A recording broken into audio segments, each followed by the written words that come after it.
Minato Namikaze becomes the 4th Hokage, and Kakashi becomes an Anbu, in my review of Naruto Shippuden, episode 349. Before you guys check out this review, make sure and check out my other latest video, my top 10 favorite Kalos Pokemon. If you guys want to know what my favorite Pokemon were from Pokemon X and Y, check out that video. It's pretty damn awesome. It's got some great production value from both me and Christian. Thumbs up, subscribe, all that jazz. Let's get into Naruto. And thus begins the Kakashi Anbu filler arc. I was really frightened when they said that they were going to do this arc because a lot of the filler in Naruto's history hasn't really fared too well.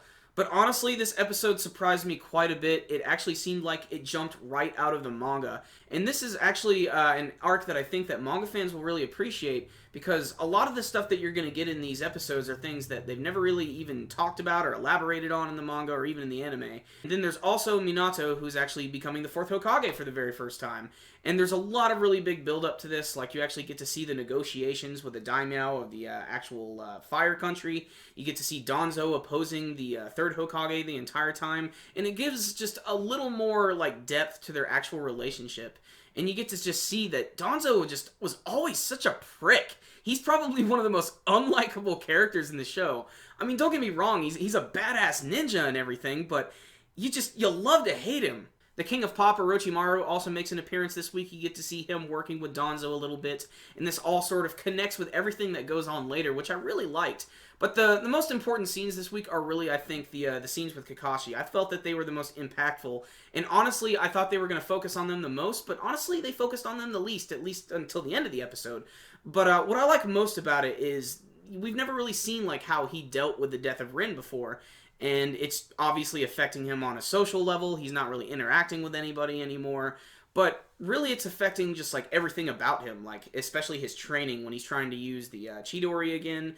Whenever he tries to use that, every single time he just pictures Rin in his mind, and he can hear Rin over and over and over. And there's also a lot of scenes throughout the episode where he's just sort of walking around Konoha and vaguely seeing Rin like in the corner of his eye. And if you've ever lost a loved one before, you know exactly what that's like. It's unfortunately something that all of us have to go through, and I think it was illustrated actually quite well in this episode. One thing that they were also trying to get across, and I thought this was sort of like a great transformation sequence for Kakashi, is there was a scene earlier in the episode where he was looking at this book, which was called How a Ninja Should Die. And I'm guessing he's just sort of looking at this to sort of pique his curiosity and maybe get a little bit of guidance over the deaths of Obito and Rin.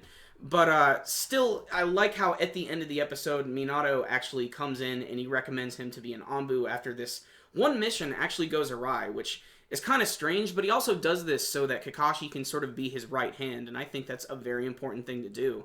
And I like the scene where Kakashi's actually going towards the Anbu building, and he takes that book and he throws it away in the trash as he sort of goes through this transformation sequence where he gets his Anbu costume for the very first time, he puts on the mask, and it's a great image, especially with the glowing Sharingan eye. It just really completes the episode, and it really gave me a lot of chills when I saw it. And really, that's what made the entire episode worth seeing, was all up to that one point. However, there are some things I still wish I could see. I still want to see, like, more of Kakashi and Minato having, like, a big, like, real conversation about what happened to Obito and Rin.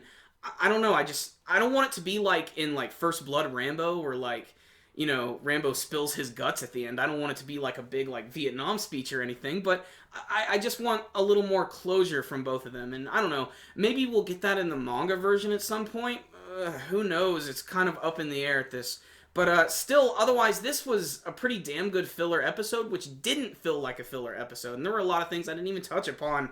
There was a really cool confrontation at the beginning of the episode with the Hidden Sand Village and the original members of Inashika Cho, which was really awesome. And basically, you just get to see like the way the ninja world was before and how it is after. And it was a really cool contrast. And that's, I think, the most important thing about this episode, though, is that it didn't feel like a filler. It was good. And I appreciate that, and the animation was good, the artwork was decent, the music cues were alright, and I gotta admit, the scene towards the end and the scene where Minato became the 4th Hokage definitely gave me those good old classic Naruto goosebumps. And so I'm going to give this episode a 9 out of 10. Just a pretty solid one. Some of the artwork was a little off at times, but for the most part, it was a really good and consistent episode. And if you're a fan of either the Naruto anime or the Naruto manga, this is an episode and an arc that I really think you need to check out because at the end of the day, it's brand new material and it sort of fills in the gaps. So check it out, guys. Kick back. The beginning of the Kakashi Anbu arc has begun. If you guys had a chance to check out this week's episode of Naruto, it's time to let me know what you thought about it with your comments below. You can tell me about your favorite moments and what did you think of that final scene. Did you get the chills when you saw it? I know I did. Remember guys, before you leave, make sure and hit that like button so you can give this video a thumbs up. Absolutely one of the best ways to support our videos. And you could check out my top 10 favorite Kalos Pokemon. If you want to see what my favorite Pokemon were from Pokemon X and Y, check out the video. It's pretty damn awesome. So, I'll see you next time, guys. Super Kami Guru 9000. Out.